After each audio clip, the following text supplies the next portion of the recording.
குட்டீஸ் எல்லாரும் எப்படி இருக்கீங்க? நல்லா இருக்கீங்களா? ரொம்ப நாள் கழிச்சு வீடியோ போட்டேன். ஏன்னா எனக்கு ரொம்ப உடம்பு சரியில்லாம போயிடுச்சு. அதனாலதான் தொடர்ந்து வீடியோ போட முடியலை. இதுக்கு மேல வீடியோ தொடர்ந்து போடுவேன். இப்போதான் உங்கள் சப்போர்ட் இன்னும் எனக்கு அதிகமா தேவை.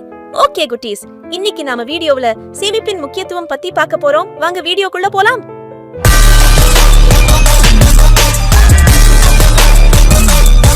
ஒரு அழகான கிராமத்தின் ஓரத்தில் ஒரு பெரிய வயல்வெளி இருந்துச்சு.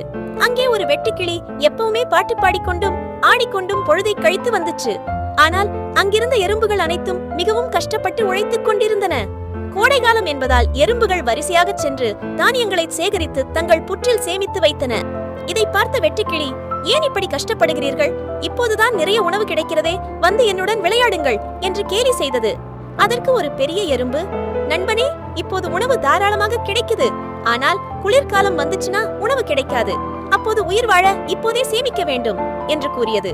வெட்டுக்கிளி அதை அலட்சியம் செய்தது. சில மாதங்களுக்கு பிறகு கடும் குளிர் வாட்டியது. எங்கும் பனி மூடி இருந்தது. வெட்டுக்கிளிக்கு ஒரு துளி உணவு கூட கிடைக்கவில்லை. பசியால் அது மிகவும் வாடியது.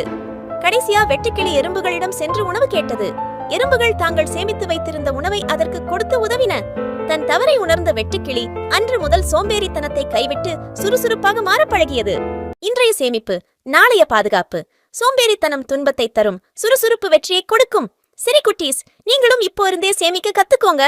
ஓகே குட்டீஸ், வீடியோ பிடிச்சிருந்தா லைக் பண்ணுங்க, ஷேர் பண்ணுங்க, மறக்காம சேனல் சப்ஸ்கிரைப் பண்ணுங்க. பாய்.